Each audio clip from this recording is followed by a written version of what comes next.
ಇವಾಗ ನಿಮ್ಮ ಒಂದು ಡಾಕ್ಟರ್ ಜರ್ನಿ ನೋಡ್ತಾ ಹೋಗೋದಾದರೆ ನಾನು ಕೆಲವೊಂದಷ್ಟು ಪ್ರಶ್ನೆಯನ್ನು ಕೇಳ್ತೀವಿ. ಇವಾಗ ಬೇಸಿಗೆ ಕಾಲ ಆಗಿರೋದ್ರಿಂದ ಹೇಗೆ ನಮ್ಮ ಆರೋಗ್ಯವನ್ನು ಕಾಪಾಡ್ಕೊಳ್ಬೇಕು ಅಂತ. ಖಂಡಿತ. C we all know this is a summer season. So definitely ಯಾಕೆ ಅಂತಂದರೆ ಈಗ ಸಮ್ಮರ್ ಸೀಸನ್ನಲ್ಲಿ ಫಸ್ಟು ನಾವೊಂದು ಏನು ಹೇಳ್ತೀವಿ ಅಂದರೆ ನಿಮಗೆ ಕೆಲಸ ಇದ್ದರೆ ಮಾತ್ರನೇ ಹೊರಗಡೆ ಹೋಗಿ. ಕೆಲಸ ಇಲ್ಲ ಅಂತಂದರೆ ಅನ್ವಾಂಟೆಡ್ ಆಗಿ ನಾನು ಅದನ್ನು ತಿನ್ನೋಣ ಇದನ್ನು ಹೋಗೋಣ ಫ್ರೆಂಡ್ಸ್ ಕರೀತಿದ್ದಾರೆ ಅವ್ರು ಮಾಡ್ತಿದ್ದಾರೆ ಅನ್ನೋದು ದಯವಿಟ್ಟು ಮಾಡೋಕ್ಕೆ ಹೋಗ್ಬೇಡಿ. ಇವಾಗ ಬೈ ಚಾನ್ಸ್ ಕುಡಿಯೋ ಅಭ್ಯಾಸಗಳು ಅದೇನಾದರೂ ಇದ್ದರೆ ಅದನ್ನು ದಯವಿಟ್ಟು ಬಿಟ್ಟುಬಿಡಿ ಸದ್ಯಕ್ಕೆ. ಆ್ಯಕ್ಚುಲಿ ಕಂಪ್ಲೀಟ್ ಬಿಟ್ರೇ ಒಳ್ಳೇದು. ಬಟ್ ಅವರು ಬಿಡೋಕ್ಕಾಗಲಿಲ್ಲ ಅಂದರೆ ಒಂದು ಸದ್ಯಕ್ಕೆ ಒಂದು 2-3 ಮಂತ್ಸ್ ಆದರೂ ಬಿಟ್ಟರೆ ಒಳ್ಳೇದು. ಯಾಕಂದರೆ ಈಗ ಆಲ್ಕೋಹಾಲ್ ಕುಡಿಯೋದ್ರಿಂದ ಡಿಹೈಡ್ರೇಷನ್ ಬೇಗ ಆಗುತ್ತೆ. ಸೊ ಡಿಹೈಡ್ರೇಷನ್ ಆದಾಗ ಈ ಹೀಟ್ ಸ್ಟ್ರೋಕ್ ಬರೋದು ಇದೆಲ್ಲ ಆಗುತ್ತೆ. ಸೊ ಹಾಗಾಗಿ ಅದನ್ನು ಬಿಟ್ಟರೆ ಒಳ್ಳೆಯದು. ಆಮೇಲೆ ನೀರು ಜಾಸ್ತಿ ಕುಡಿಬೇಕಾಗತ್ತೆ. 2 to 3 litres of water every day consume ಮಾಡಿದಾಗ ತುಂಬ ಚೆನ್ನಾಗಿರುತ್ತೆ. So you won't get the heat stroke ಅಂತ ಹೇಳ್ತೀವಿ. ಆಮೇಲೆ ನಿಮ್ಮ ರೆಗ್ಯುಲರ್ ಹೆಲ್ತ್ ಚೆಕ್, ಈಗ ಏನೇನಿರುತ್ತೆ ನಾವು ಎಲೆಕ್ಟ್ರೋಲೈಟ್ಸ್ ಅಂತ ಹೇಳ್ತೀವಿ, ಸೋಡಿಯಂ, ಕ್ಲೋರೈಡ್, ಪೊಟ್ಯಾಷಿಯಮ್ ಅಂತ ಹೇಳ್ತೀವಿ. ಸೊ ಇಂಥವೆಲ್ಲ ಚೆಕ್ ಮಾಡಿಸ್ಕೊತಾ ಇರಬೇಕು. ಹೊರಗಡೆ ನಮಗೆ ಮಾರ್ಕೆಟಲ್ಲಿ ಈಸಿಯಾಗಿ ORS ಅಂತ ಸಿಗುತ್ತೆ, ಅದನ್ನು ವಾಟರ್ ಬಾಟಲಲ್ಲಿ ಹಾಕ್ಕೊಂಡು ಅವಾಗ ಕುಡಿತಾ ಇರಬೇಕಾಗತ್ತೆ. ಆಮೇಲೆ ಇವಾಗ ಊಟ ಕೂಡ ಟೈಮ್ಗೆ ಮಾಡಬೇಕಾಗತ್ತೆ. ಕರೆಕ್ಟಾಗಿ ಊಟ ಟೈಮಿಗೆ ಮಾಡೋದ್ರಿಂದ ನಿಮಗೆ ಡಿಹೈಡ್ರೇಷನ್ನು ಇಲ್ಲ ಇನ್ನೊಂದು ಪ್ರಾಬ್ಲಮ್ ಆಗೋದಿಲ್ಲ. And then upon that ice water ಏನಾದರೂ ಕುಡಿತೀನಿ ಅಂದರೆ ಕುಡಿಬೋದು. ಸ್ಲೀಪ್, ನಾನು ಹೇಳ್ದಂಗೆ ನಿದ್ದೆ ಕರೆಕ್ಟಾಗಿ ಮಾಡಬೇಕು. ಒಂದು 6 to 8 hours is the ideal time. ಇಲ್ಲ ನಾನು 6 ಅವರ್ಸೇ ಮಾಡ್ತೀನಿ ಅಂತಂದರೆ ಮಾಡ್ಬೋದು, ತೊಂದರೆ ಇಲ್ಲ. But otherwise 7 to 8 hours is the required sleep. ನಾನು ಹೇಳೋದು ಏನಂತಂದರೆ ನಿಮ್ಮ ಕೆಲಸಗಳು ಏನಿರುತ್ತೆ ಇಂಪಾರ್ಟೆಂಟ್ ಕೆಲಸಗಳು, ಲೈಕ್ ಈಗ ಮಾರ್ಕೆಟ್ಗೆ ಹೋಗೋದು, ಇಲ್ಲ ಗಾಡಿಗೆ ಪೆಟ್ರೋಲ್ ಹಾಕ್ಸೋದು, ಇಲ್ಲ ಮಕ್ಕಳನ್ನ ಸ್ಕೂಲಿಗೆ ಬಿಡೋದು, ಎನಿಥಿಂಗ್ ವಾಟ್ ಎವರ್ ಅದು ಏನಾದರೂ ಇದ್ದರೆ ಬೆಳಗ್ಗೆ ಒಂದು 7:30, 8 o'clock ಒಳಗಡೆ ಮುಗಿಸ್ಕೊಂಡ್ರೆ ಬೆಟರ್. ಸೊ ಅದೊಂದು. ಆಮೇಲೆ ಇವಾಗ ಎಲ್ಲರ ಮನೆಯಲ್ಲೂ AC ಇರಲ್ಲ. ನಾವು ನ್ಯಾಚುರಲ್ ಸೋರ್ಸಸ್ ತುಂಬ ಇರುತ್ತೆ. ಸೊ ಕೋಲ್ಡ್ ಇದು ಪಾಟ್ಸ್ ಅಂತೀವಲ್ಲ, ಈ ಮಡ್ ಪಾಟ್ಸ್ ಅಂತ ಹೇಳ್ತೀವಲ್ಲ, ಅದರಲ್ಲಿ ವಾಟರ್ ತುಂಬಿಸಿ ಆ ವಾಟರ್ ಕುಡಿಯೋದು ಒಳ್ಳೆಯದು. ಸೊ ಈ ಥರ ಕೂಲ್ ಡ್ರಿಂಕ್ಸು ಅದೆಲ್ಲ ಕುಡಿಯೋಕ್ಕೆ ಹೋಗ್ಬಾರ್ದು. ಅದು ಯೂಶ್ವಲಿ ಏನು ಮಾಡ್ತಾರೆ ಅಂದರೆ, ಈಗ ಬಿಸಿಲು ಜಾಸ್ತಿ ಇರೋದಕ್ಕೆ ಕೂಲ್ ಡ್ರಿಂಕ್ ಕುಡಿದ್ರೆ ನನಗೆ ಸ್ವಲ್ಪ ಥ್ರೋಟ್ ಇದಾಗುತ್ತೆ ಅಂತ ಹೇಳ್ತಾರೆ. So that will lead to another problem.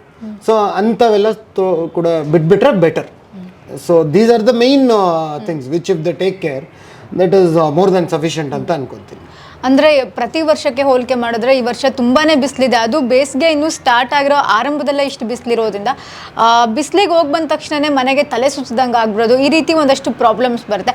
ಇದನ್ನು ಒಂದು ಮ್ಯಾನೇಜ್ ಮಾಡಬೇಕಂದ್ರೆ ಏನು ಮಾಡಿ? ಈಗ ಅದೇ ನೀವು ನಾರ್ಮಲಿ ಇವಾಗ ಮನೆಗೆ ಬಂದಮೇಲೆ ವಾಟರು ORS ಹಾಕಿ ಕುಡಿಬೋದು, ಇಲ್ಲ ಐಸ್ ವಾಟರ್ ಏನಾದರೂ ಕುಡಿಬೋದು, ಇಲ್ಲ ಮಜ್ಜಿಗೆ ಅಂತ ಹೇಳ್ತೀವಲ್ಲ, ಇವಾಗ ಬಟರ್ ಮಿಲ್ಕು ಅಂತ ಹೇಳ್ತೀವಿ. ಸೊ ಈ ಥರ ಸ್ವಲ್ಪ ಸಾಲ್ಟ್ ಹಾಕಿ ಅದನ್ನು ತೊಗೊಂಡ್ರೆ ಬೆಟರು. ಸೊ ಈ ಥರದ್ದೇನಾದರೂ ಮಾಡಿದ್ರೆ ಯೂಶ್ವಲಿ ಏನು ಆಗಲ್ಲ. ನಾವು ಹೈಡ್ರೇಷನ್ ಮಾಡ್ಕೋಬೇಕು ಅಷ್ಟೇ. 2 to 3 ಲೀಟರ್ಸ್ ವಾಟರು ಕುಡಿಲೇಬೇಕಾಗತ್ತೆ. ಇವಾಗ ಗರ್ಭಿಣಿ ಸ್ತ್ರೀಯರು ಅಂತ ಬಂದಾಗಲೂ ಅವರಿಗೂ ಕೂಡ ಈ ಬಿಸಿಲಿಂದ ಸಾಕಷ್ಟು ತೊಂದರೆ ಆಗುತ್ತೆ. ಅವರು ಅವರ ಹೆಲ್ತ್ನ ಹೇಗೆ ಕಾಪಾಡ್ಕೋಬೇಕು? ರೆಗ್ಯುಲರು ಚೆಕಪ್ಸ್ ಮಾಡೋದು. ಇವಾಗ ನಾವು ಕಂಪ್ಲೀಟ್ ಹೆಲ್ತ್ ಚೆಕ್ ಅಂತ ಹೇಳ್ತೀವಿ. ಸೊ ಈ ಬೇಸಿಗೆ ಕಾಲ ಅಂತಲೇ ಅಲ್ಲ, ಎನಿ ಕಾಲದಲ್ಲೂ ಕೂಡ ಅವರು ಅದನ್ನು ಚೆಕ್ ಮಾಡಿಸ್ಕೊಳ್ಳೋದೇ ಒಳ್ಳೆಯದಾಗತ್ತೆ. ಲೈಕ್ ಈಗ ಶುಗರ್ ಅಂತ ಹೇಳ್ತೀವಿ, ಅದು ತುಂಬ ಕಾಮನ್ ಆಗುತ್ತೆ. ಸೊ ಆಮೇಲೆ ಈ ಕೊಲೆಸ್ಟ್ರಾಲ್ ಅಂತ ಹೇಳ್ತೀವಿ, ಥೈರಾಯ್ಡ್ ಅಂತ ಹೇಳ್ತೀವಿ. So there are many problems which has to be addressed. So ಆ ಥರ ಇದ್ದಾಗ ಅವ್ರು ರೆಗ್ಯುಲರ್ ಹೆಲ್ತ್ ಚೆಕ್ ಮಾಡಿಸ್ಕೊಂಡು ಅವ್ರ ಡಾಕ್ಟರ್ ಹತ್ರ ಯಾರು ಇರ್ತಾರೆ, ಈಗ 8 to 9 ಮಂತ್ಸ್ ಪ್ರೆಗ್ನೆನ್ಸಿ ಇರೋದ್ರಿಂದ ಅವರು ಡಾಕ್ಟರ್ ಹತ್ರ ರೆಗ್ಯುಲರ್ ಆಗಿ ಫಾಲೋ ಅಪ್ ಮಾಡಿಕೊಂಡು ಕರೆಕ್ಟಾಗಿ ಮೇಂಟೈನ್ ಮಾಡಿಕೊಂಡ್ರೆ ಯೂಶ್ವಲಿ ಏನೂ ಪ್ರಾಬ್ಲಮ್ ಬರೋದಿಲ್ಲ. ನಾನು ನಾರ್ಮಲಿ ಹೇಳೋದು ಏನಂತಂದರೆ, ಇವಾಗ ಬಿಸಿಲು ಕಾಲ ಇದ್ದಾಗ ತಂಪಗಿರೋ ಜಾಗದಲ್ಲಿ ನಾವಿದ್ರೆ ಬೆಟರ್. ನಾರ್ಮಲಿ ನಾನು ಹೇಳ್ದಂಗೆ ಹೊರಗಡೆ ಅನ್ನೆಸರ್ಲಿ ಹೋಗೋದು ಇದೆಲ್ಲ ಮಾಡೋದು ಅದೆಲ್ಲ ಅವಾಯ್ಡ್ ಮಾಡಿದರೆ there won't be any problem. ಅಂದರೆ ಮಸಾಲೆಯುಕ್ತ ಪದಾರ್ಥಗಳು ಈ ಬಿಸಿಲಿಗೆ ಎಷ್ಟು ಬೆಟರ್ ನಮ್ಮ ದೇಹಕ್ಕೆ? ಯೂಶ್ವಲಿ ತಗೋಬಾರ್ದು.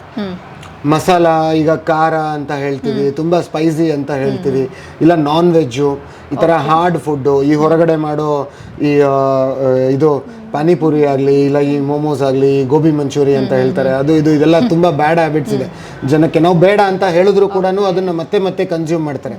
ಅವ್ರು ಯಾವ ಥರ ಆಯಿಲ್ ಯೂಸ್ ಮಾಡ್ತಾರೆ ಅಂತ ನಮ್ಗೆ ಗೊತ್ತಿಲ್ಲ. ಈಗ ಅವ್ರು ಮಾಡೋದು ಬಿಸ್ನೆಸ್ಸೇ. ಅವ್ರೇನು ನಿಮ್ಮ ಆರೋಗ್ಯಕ್ಕೋಸ್ಕರ ಏನು ದಿನ ಬಂದು ಅವ್ರೇನು ಎಣ್ಣೆ ಚೇಂಜ್ ಮಾಡ್ತಾರೆ ಅನ್ಕೊತಾ ಇದ್ದೀರಾ? ಮಾಡಲ್ಲ. ಅವರು ಹಳೆ ಎಣ್ಣೆನೇ ಯೂಸ್ ಮಾಡ್ತಾರೆ. ನಾವು ಹೋಗಿ ಏನು ಚೆಕ್ ಮಾಡೋಕ್ಕಾಗತ್ತಾ? ಹೋಗ್ಲಿ ನಾವು ಎಣ್ಣೆಯಲ್ಲಿ ಕೈ ಇಡೋಕ್ಕಾಗತ್ತಾ? ಇಲ್ಲ ಅದರ ಪ್ಯೂರಿಟಿ ನೋಡಿ ನಾವು ಅದನ್ನು ತಿಂತೀವ? ಇಲ್ಲ ತಾನೇ, ನಾವು ಎಲ್ಲ ಬ್ಯುಸಿ ಅಲ್ವಾ, ಮೊಬೈಲ್ ನೋಡಬೇಕಲ್ಲ ಇಲ್ಲಿ. ಸೊ ಹಾಗಾಗಿ ಅವ್ನಿಗೊಂದು 20 ರೂಪಾಯಿ 30 ರೂಪಾಯಿ ಕೊಟ್ಬಿಟ್ಟು ನಾವು ತಿನ್ಬಿಟ್ಟು ನಾವು ಬಂದ್ಬಿಡ್ಬೇಕು ಅಷ್ಟೇ, ನಮ್ಮ ಕೆಲಸ ಆಗೋಗ್ಬಿಡ್ಬೇಕು. ಆರೋಗ್ಯ ಒಳಗಡೆ ದೇಹ ಹೆಂಗಾದ್ರೂ ಹಾಳಾಗೋಗ್ಲಿ, ಬಟ್ ಗೋಬಿ ಮಂಚೂರಿ ತಿನ್ನಬೇಕು, ಇಲ್ಲ ಇನ್ನೊಂದು ಮಾಡಬೇಕು.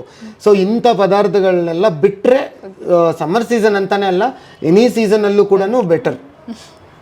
ಈಗ ಮಕ್ಕಳ ಆರೋಗ್ಯಕ್ಕೆ ಬಂದರೆ ಮಕ್ಕಳು ಯಾವ ರೀತಿ ತಮ್ಮ ಆರೋಗ್ಯವನ್ನು ನೋಡ್ಕೊಳ್ಬೇಕು? ಮಕ್ಕಳು ಒಂದು ದಟ್ ಈಸ್ ಡಿಫ್ರೆಂಟ್ ಕ್ಯಾಟಗರಿ ಅಂತಲೇ ಹೇಳ್ತೀವಿ. ನಾವು ತುಂಬ ಹುಷಾರಾಗಿ ನೋಡ್ಕೋಬೇಕಾಗತ್ತೆ, ಪ್ರತಿಯೊಂದು ಕೂಡ ನಾವು ನೋಡ್ಕೋಬೇಕಾಗತ್ತೆ. ಅವ್ರಿಗೆ ಸಣ್ಣ ಜ್ವರ ಬರಲಿ, ಯಾಕಂದರೆ ಅವ್ರಿಗೆ ಇಮ್ಯುನಿಟಿ ನಮ್ಮ ಇಮ್ಯುನಿಟಿ ಥರ ಇರಲ್ಲ, ಅವ್ರಿಗೆ ಇಮ್ಯುನಿಟಿನೇ ಬೇರೆ ಥರ ಇರುತ್ತೆ. ಹಾಗಾಗಿ ಅವ್ರನ್ನ ಹುಷಾರಾಗಿ ನೋಡ್ಕೋಬೇಕು. ಅವ್ರದ್ದು ವ್ಯಾಕ್ಸಿನೇಷನ್ ಶೆಡ್ಯೂಲ್ ಅಂತ ಹೇಳ್ತೀವಿ. ಅವ್ರಿಗೆ ಈ ವಯಸ್ಸಲ್ಲಿ ವ್ಯಾಕ್ಸಿನೇಷನ್ ಕೊಡಬೇಕು, ಇಲ್ಲ ಇನ್ನೊಂದು ಶೆಡ್ಯೂಲ್ ನಾವು ಕೊಟ್ಟಿರ್ತೀವಿ. 3 ಮಂತ್ಸ್ಗೆ ಇಷ್ಟು ಕೊಡಬೇಕು, 6 ಮಂತ್ಸ್ಗೆ ಯಾವುದು ಕೊಡಬೇಕು ಅಂತೇಳಿ ಆ ವ್ಯಾಕ್ಸಿನ್ ಶೆಡ್ಯೂಲ್ನ ಕರೆಕ್ಟಾಗಿ ಮಾಡಬೇಕಾಗತ್ತೆ. ಆಮೇಲೆ ಕಂಪ್ಲೀಟ್ ಹೆಲ್ತ್ ಚೆಕ್ ಅಂತ ಹೇಳ್ತೀವಿ, ಅವ್ರಿಗೂ ಕೂಡ ವರ್ಷಕ್ಕೊಂದ್ಸತೆ ಅದು ಹೆಲ್ತ್ ಚೆಕ್ಕು ಎಲ್ಲ ಮಾಡಿಸ್ತಾ ಇದ್ರೆ ಒಳ್ಳೇದಾಗತ್ತೆ. ಆ್ಯಂಡ್ ದೆನ್ ಅವರು ಕೊಡೋ ಫುಡ್ಡು ತುಂಬ ನೋಡ್ಕೊಂಡು ಕೊಡಬೇಕಾಗತ್ತೆ. ಈಗ ಈ ಅನ್ನೆಸರಿ ಬಿಸ್ಕೆಟ್ಸ್ ಕೊಡೋದು, ಇಲ್ಲ ಚಾಕ್ಲೇಟ್ಸ್ ಕೊಡೋದು, ಈ ಹೊರಗಡೆ ಸಿಗೋವಂಥ ಲಾಲಿಪಾಪ್ಸ್ ಕೊಡೋದು, ಈ ಥರ ಅವೆಲ್ಲ ಮೈದಾ ಅಂತ ಹೇಳ್ತೀವಿ. That won't get digested so easily. So ಅದು ತುಂಬ ರಿಸ್ಕ್ ಇರುತ್ತೆ. ಸೊ ಹಾಗಾಗಿ ಅಂಥ ಪದಾರ್ಥಗಳೆಲ್ಲ ತಿನ್ನಬಾರ್ದು. ನಾನಿಲ್ಲಿ ನಾನು ಹೇಳೋದೇನಂತಂದ್ರೆ, ನಾನು ಯಾವ ಕಂಪನಿಗೂ ಅಗೇನ್ಸ್ಟ್ ಅಲ್ಲ. ಓಕೆ, ಈಗ ಈ ಚಿಪ್ಸ್ ಆಗಲಿ, ಇಲ್ಲ ಇನ್ನೊಂದು ಲೇಸ್ ಆಗಲಿ, ಇಲ್ಲ ಬ್ರಿಟಾನಿಯಾ ಆಗಲಿ, ಇನ್ನೊಂದಾಗಲಿ, whatever it is company, ನಾನು ಯಾವ ಕಂಪನಿಗೂ ಅಗೇನ್ಸ್ಟ್ ಅಲ್ಲ. ಬಟ್ ಏನಂತಂದರೆ, ಆಸ್ ಎ ಹೆಲ್ತ್ ವೈಸ್ ಬಂದಾಗ ವೆರಿ ರೇರ್ಲಿ ನೀವು ಪದಾರ್ಥಗಳನ್ನ ಕೊಡ್ಬೋದು. ಈಗ ನೀವು ತುಂಬ ಬ್ಯುಸಿ ಇರ್ತೀರಾ, ನೀವು ಬಂದ ಮೇಲೆ ನಿಮ್ಗೆ ಅಡುಗೆ ಮಾಡೋಕ್ಕಾಗಲ್ಲ, ಅವ್ರಿಗೇನೋ ತಿನ್ನಿಸ್ಬೇಕಾಗತ್ತೆ, ಅವಾಗ ಏನಾದರೂ 1-2 ಬಿಸ್ಕೆಟ್ ಕೊಟ್ಟರೆ ನೋ ಪ್ರಾಬ್ಲಮ್. ಬಟ್ ಅದನ್ನು ರೆಗ್ಯುಲರ್ ಆಗಿ ನೀವು ಅಭ್ಯಾಸ ಮಾಡೋದು ಅದು ಒಳ್ಳೆಯದಲ್ಲ. ಆ್ಯಂಡ್ ಅಪಾನ್ ದ್ಯಾಟ್, ನೀವು ಮನೆಯಲ್ಲಿ ಅವರು ಮಕ್ಕಳು ಮನೆಯಲ್ಲಿ ಇದ್ದಾಗ you should not use mobile or whatever it is. ಯಾಕಂತಂದರೆ you are not spending good time with them. ಆ ಟೈಮ್ ಸ್ಪೆಂಡ್ ಮಾಡ್ದಿಲ್ದಾಗ ಅವ್ರಿಗೆ ಪ್ರಾಬ್ಲಮ್ ಆಗುತ್ತೆ. ಆ್ಯಂಡ್ ಅಪಾನ್ ದ್ಯಾಟ್ ಅವ್ರ ಮೇಲೆ ನೀವು ಗಮನ ಕೊಡೋಕ್ಕಾಗಲ್ಲ, ಮಕ್ಕಳ ಮೇಲೆ. ಆ್ಯಂಡ್ ನೀವು ನಿಮ್ಮ ಆರೋಗ್ಯನೇ ನೀವು ನೋಡ್ಕೊಳ್ಳೋಕ್ಕಾಗಲ್ಲ ಅಂತಂದರೆ ಮಕ್ಕಳ ಆರೋಗ್ಯನ ಹೇಗೆ ನೋಡ್ಕೊಳ್ಳೋಕ್ಕಾಗುತ್ತೆ? ಸೊ ಹಾಗಾಗಿ ಮಕ್ಕಳಿದ್ದಾಗ ಸ್ವಲ್ಪ ಅವ್ರ ಜೊತೆ ಟೈಮ್ ಸ್ಪೆಂಡ್ ಮಾಡಬೇಕು. ಅವ್ರ ಪ್ರಾಬ್ಲಮ್ಸ್ ಏನಂತ ನಾವು ಅರ್ಥ ಮಾಡ್ಕೋಬೇಕು. ನಾವು ಅವ್ರಿಗೆ ಟೈಮ್ ಕೊಟ್ರೇ ನಮಗೆ ಅದನ್ನು ವ್ಯಾಲ್ಯೂ ಇರುತ್ತೆ. ಸೊ ಮಕ್ಕಳನ್ನ ನಾವು ಆಬ್ವಿಯಸ್ಲಿ ಡಿಫ್ರೆಂಟಾಗೇ ನೋಡ್ಕೋಬೇಕಾಗತ್ತೆ. ಯಾವುದೇ ಒಂದು ಸಣ್ಣದು ಪ್ರಾಬ್ಲಮ್ ಬಂದ್ರೂ ಇಮಿಡಿಯೇಟ್ಲಿ ಅವ್ರು ಡಾಕ್ಟರ್ ಹತ್ರ ಕರ್ಕೊಂಡು ಹೋದರೆ ಬೆಸ್ಟ್ ಅಂತ ನಾನು. ಮಕ್ಕಳು ಎಷ್ಟು ಗಂಟೆ ನಿದ್ರೆ ಮಾಡಬೇಕು ದಿನದಲ್ಲಿ?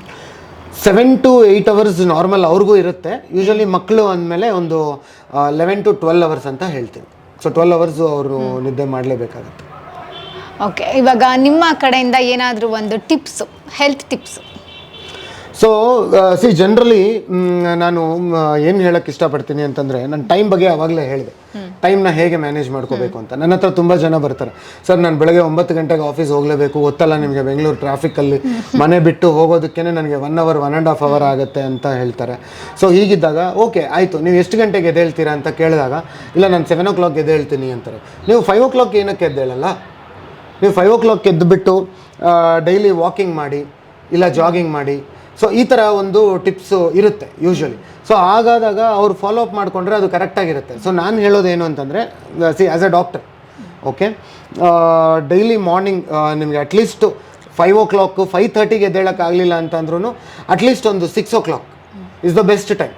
ಈಗ ನಿಮಗೆ ನಾವು ವಿಟಮಿನ್ ಡಿ ಅಂತ ಹೇಳ್ತೀವಿ. ವಿಟಮಿನ್ ಡಿ ಅನ್ನೋದು 7 o'clock to 8:30 ಒಳಗಡೆ ಈ ಟೈಮಲ್ಲಿ ಬರೋ ಸೂರ್ಯ ರಶ್ಮಿಯಿಂದ ಜಾಸ್ತಿ ಇರುತ್ತೆ. ನಮಗೆ ಸೂರ್ಯ ಕಿರಣಗಳಂತ ಬರ್ತಾವಲ್ಲ, ಆ ಟೈಮಲ್ಲಿ ನಮ್ಗೆ ಜಾಸ್ತಿ ಸಿಗುತ್ತೆ.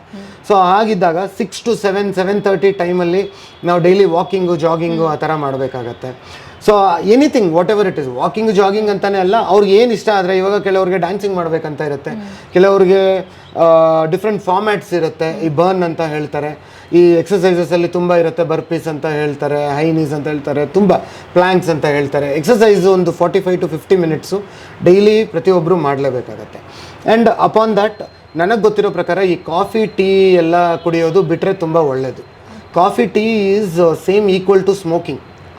ಇವಾಗ ನಾವು ಹೇಗೆ ಸಿಗರೆಟ್ ಸೇದಿದ್ರೆ ಏನು ನಾಳೆ ಬೆಳಗ್ಗೆಗೆ ಏನು ಆಗಲ್ವೋ, ಒಂದು 5 ವರ್ಷ 10 ವರ್ಷಕ್ಕೆ ಲಂಗ್ಸ್ ಡ್ಯಾಮೇಜ್ ಆಗುತ್ತೋ, ಅದೇ ಥರ ನಾವಿವಾಗ ಕಾಫಿ ಟೀ ಕುಡಿದ್ರೆ ಗ್ಯಾಸ್ಟ್ರೈಟಿಸ್ ಆಗುತ್ತೆ ಸ್ಲೋ ಆಗಿ. ಈಗ ಕೆಫೆನ್ ಅಂದರೆ ನಮಗೆ ಗೊತ್ತು, ಈಗ ಕೆಫೆನ್ ಅಂದರೆ ಡ್ರಗ್. ಕಾಫಿ ಕುಡಿದ್ರೆ ಜನಕ್ಕೆ ಚೆನ್ನಾಗಿರುತ್ತೆ, ನನಗೆ ಆ್ಯಕ್ಟಿವ್ ಆಗಿರ್ತೀನಿ ಅಂತಾರೆ. ಏನಕ್ಕೆ ಹೇಳಿ? ಅದೇ ಡ್ರಗ್ ಅದು. ಈಗ ಅದು ಇವಾಗ ಜನ ಇವಾಗ ಗಾಂಜಾ ಅಂತಾರೆ, ವೀಡ್ ಅಂತಾರೆ, ಇಲ್ಲ ಇನ್ನೊಂದು ಅಂತಾರೆ, ಕೊಕೈನ್ ಅಂತಾರೆ, ಅದಂತಾರೆ, ಇದಂತಾರೆ, ಡ್ರಗ್ಸು. ಅದನ್ನು ತಗೊಂಡಾಗ ಅವ್ರಿಗೆ ಕಿಕ್ ಅಂತ ಬರುತ್ತೆ. ಅದೇ ಥರ ಕಾಫಿ ಕುಡಿದ್ರೇನು ಬರುತ್ತೋ ಅಲ್ವೋ? So that is a drug. So ಅದನ್ನು ನಾವು ಬಿಡಬೇಕಾಗತ್ತೆ. ಸೊ ಅದು ಚಿಕ್ಕ ವಯಸ್ಸಿಂದ ನಮ್ಗೆ ಅಭ್ಯಾಸ ಮಾಡಿರ್ತಾರೆ ಜನ, ಅದು ಕುಡಿದು ಬರ್ತಾರೆ ಎಲ್ಲನೂ.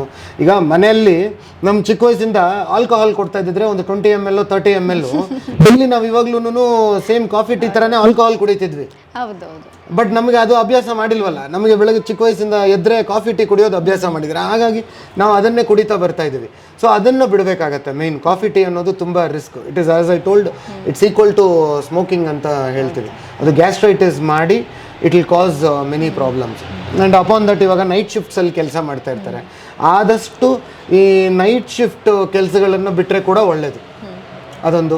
ಅದಕ್ಕೆ ಬದಲು ನೀವೇನಾದರೂ ಮಿಲ್ಕ್ ಕಾಫಿ ಬದಲು ಗ್ರೀನ್ ಟೀ ಕುಡಿಯೋದು, ಇಲ್ಲ ಹೆರ್ಬಲ್ ಟೀ ಕುಡಿಯೋದು, ಅವೆಲ್ಲ ತುಂಬ ಸಿಗುತ್ತೆ. ನಾವು ಇಷ್ಟು ವರ್ಷ ಯಾರೂ ಎಕ್ಸ್ಪ್ಲೋರ್ ಮಾಡಿಲ್ಲ. ಈಗ ಟೆಕ್ನಾಲಜಿ ಜಾಸ್ತಿ ಆಗಿರೋದ್ರಿಂದ ನಮಗೆ ಗೊತ್ತು ಎಲ್ಲಿ ಏನು ಸಿಗುತ್ತೆ, ಏನು ಕುಡಿಬೋದು, ಏನು ಮಾಡ್ಬೋದು ಅಂತ. ಸೊ ಹಾಗಾಗಿ ಅಂಥವು ತೊಗೊಂಡ್ರೆ ಒಳ್ಳೆಯದು. ನಮ್ಮ ಊಟದಲ್ಲಿ ಫ್ರೂಟ್ಸ್ ಆಗಲಿ, ಇಲ್ಲ ಡ್ರೈ ಫ್ರೂಟ್ಸ್ ಆಗಲಿ, ಆಮೇಲೆ ಒಳ್ಳೆ ಊಟ, ಪ್ರೋಟೀನ್ ಸೋರ್ಸ್, ಈಗ ದಾಲ್ ಅಂತ ಹೇಳ್ತೀವಿ, ಆದಷ್ಟು ರೈಸ್ ಕಮ್ಮಿ ಮಾಡಬೇಕು. ಓಕೆ. ಸೊ ಈ ಥರ ಕೆಲವೊಂದು ನಾರ್ಮಲ್ ಟಿಪ್ಸನ್ನು ನಾವು ಫಾಲೋ ಮಾಡಿದ್ರೆ definitely our health will be good. So ಇನ್ನೊಂದೇನೆಂದರೆ ಹೆಲ್ತ್ ಈಸ್ ವೆಲ್ತ್ ಅಂತ ಹೇಳ್ತೀವಿ. ದುಡ್ಡು ಸಂಪಾದನೆ ಮಾಡಬೇಕು, ನಾನು ಇಲ್ಲ ಅಂತಿಲ್ಲ. ಬಟ್ ನಿಮ್ಮ ಆರೋಗ್ಯ ಸರಿ ಇಲ್ಲ ಅಂದಾಗ ನೀವು ಎಷ್ಟೇ ಕೋಟಿ ನಿಮ್ಮ ಹತ್ರ ಇದ್ರೂ ಕೂಡ ಅದು ವೇಸ್ಟ್ ಆಗುತ್ತೆ. ಸೊ ನಿಮ್ಮ ಹತ್ರ ಆರೋಗ್ಯ ಚೆನ್ನಾಗಿದ್ದಾಗ ಅದು 100 ರೂಪಾಯಿ ಇರಲಿ, ಖುಷಿಯಾಗಿರ್ತೀವಿ. ಸೊ ಹಾಗಿದ್ದಾಗ ನಾವು we should not go back of the money. ಅಂದರೆ ನಾನು ಈ ಪಾಯಿಂಟ್ ಏನಕ್ಕೆ ಹೇಳಕ್ಕೆ ಬಂದೆ ಅಂದರೆ, ಸ್ಟ್ರೆಸ್ ತಗೋಬಾರ್ದು. ಅನ್ನೆಸರ್ಲಿ ನಾನು ಅದನ್ನು ಮಾಡಬೇಕು, ನಾನು ಆ ಲೆವೆಲ್ಗೆ ಹೋಗಬೇಕು ಅನ್ನೋದು, ನಾವು ಸ್ಟ್ರೆಸ್ ತೊಗೊತೀವಿ. ಈಗ ಕರೆಕ್ಟ್ ಟೈಮ್ ನಿದ್ದೆ ಮಾಡಬೇಕು, ಆ ನಿದ್ದೆ ಕೆಡಿಸ್ಕೊಂಡು ನಾವು ಅದನ್ನು ಮಾಡಬೇಕು, ಇದನ್ನು ಮಾಡಬೇಕು ಅಂತ ಹೊರಟಾಗ ದೆನ್ ಸ್ಟ್ರೆಸ್ ಇನ್ಕ್ರೀಸ್ ಆಗುತ್ತೆ. ಸ್ಟ್ರೆಸ್ ಜೊತೆ ನಿಮಗೆ ಶುಗರು ಬರುತ್ತೆ, ಕೊಲೆಸ್ಟ್ರಾಲು ಬರುತ್ತೆ, BP ಬರುತ್ತೆ, ಆಮೇಲೆ ಇನ್ನೊಂದು ಹಾರ್ಟ್ ಅಟ್ಯಾಕ್ ಬರುತ್ತೆ, ಸ್ಟ್ರೋಕ್ ಬರುತ್ತೆ, ಎನಿಥಿಂಗ್. ನಾವು ಈಗ ಹೇಳೋಕ್ಕಾಗಲ್ಲ. ನಾವು we are seeing so many things. Recently ಒಂದು ವಿಡಿಯೋ ಯಾವುದೋ ವೈರಲ್ ಆಯಿತು. ಯಾರೋ ಲೇಡಿ ಸ್ಟೇಜ್ ಮೇಲೆ ಡ್ಯಾನ್ಸ್ ಮಾಡ್ತಾ ಇರುವಾಗ suddenly she had a heart attack and she had died. So ಏನಕ್ಕೆ ಈ ಥರ ಆಗಬೇಕು? It is all stress. So ಹಾಗಾಗಿ ಇಂಥವೆಲ್ಲ ನಾವು ಅವಾಯ್ಡ್ ಮಾಡಿದ್ರೆ ಬೆಟರ್ ಅಂತ ನಾನು. ಈಗ ನಮ್ಮ ಅವರೇ ಎಕ್ಸಾಂಪಲ್ ಇದ್ದಾರೆ, ನಮ್ಮ ಪುನೀತ್ ರಾಜ್ ಸರ್. ಅವರು ಇವಾಗ ಅವ್ರದ್ದು ವಯಸ್ಸು ಅಲ್ಲ, ಹೋಗೋ ವಯಸ್ಸು ಅಲ್ಲ. ಸೊ ಈ ಹಾರ್ಟ್ ಅಟ್ಯಾಕಿಂದ ತಿರೋದು ತುಂಬ ವಿಚಾರವಾದಂಥ ವಿಷಯ. ಸೊ ಅಂದರೆ ನಾನು ಹೇಳ್ತಿರೋದು ಅವರು ಏನು ಕರೆಕ್ಟ್ ರೆಸಿಮೆನ್ ಇಲ್ಲ ಅಂತಲ್ಲ, ಬಟ್ ನಾನು ಏನು ಎಕ್ಸಾಂಪಲ್ ಹೇಳಕ್ಕೆ ಬಂತ ಅಂದರೆ, ಅವರು ಅಷ್ಟು ಕರೆಕ್ಟಾಗಿ ಎಲ್ಲ ನೋಡಿಕೊಂಡ್ರು ಕೂಡ ಪ್ರಾಬ್ಲಮ್ ಆಯ್ತಲ್ಲ. ಈಗ ಅವ್ರು ಕರೆಕ್ಟಾಗಿ ಎದ್ದೇಳ್ತಿದ್ರು, ನಮಗೆ ಗೊತ್ತಿರೋ ಪ್ರಕಾರ ಅವರು ಫುಲ್ ಎಕ್ಸಸೈಸ್ ಮಾಡ್ತಿದ್ರು, ಡ್ಯಾನ್ಸ್ ಚೆನ್ನಾಗಿ ಮಾಡ್ತಿದ್ರು, ಆ್ಯಕ್ಟಿಂಗ್ ಚೆನ್ನಾಗಿ ಮಾಡ್ತಿದ್ರು, ಕರೆಕ್ಟ್ ಟೈಮಿಗೆ ಮನೆಗೆ ಬರ್ತಿದ್ರು, ಗುಡ್ ಕ್ವಾಲಿಟೀಸ್ ಇದ್ದಿರೋರು. ಅಂಥ ಅವ್ರಿಗೇನೆ ಹಾರ್ಟ್ ಅಟ್ಯಾಕು ಬರುತ್ತೆ, ಇಲ್ಲ ಅವ್ರನ್ನೇ ಬಿಡ್ತಾ ಇಲ್ಲ ಅಂತಂದರೆ ನಾವೆಲ್ಲ ಏನು? ಸೊ ಹಾಗಾಗಿ ನಾವು ಒಳ್ಳೆ ಹ್ಯಾಬಿಟ್ಸನ್ನು ಮೇಂಟೈನ್ ಮಾಡ್ಕೊಳ್ಳೋದು ಒಳ್ಳೇದಂತ ನಾನು ಹೇಳ್ತೀನಿ. ಓಕೆ, ನೋಡಿದ್ರಲ್ವಾ, ಡಾಕ್ಟರ್ ಪ್ಲಸ್ ಆ್ಯಕ್ಟರು ಎಷ್ಟೆಲ್ಲ ವಿಷಯನ ನಮ್ಮ ಜೊತೆಗೆ ಶೇರ್ ಮಾಡಿ, ಜೊತೆಗೆ ನಿಮ್ಮೆಲ್ರಿಗೂ ಹಾಗೆ ನಮಗೂ ಕೂಡ ಹೆಲ್ತ್ ಟಿಪ್ಸ್ ಕೂಡ ಕೊಟ್ಟಿದ್ದಾರೆ. ಇದಾಗಿತ್ತು ಈ ಹೊತ್ತಿನ ವಿಶೇಷ. ನೋಡ್ತಾರೆ ಈ ಸಂಚೆ ನ್ಯೂಸ್.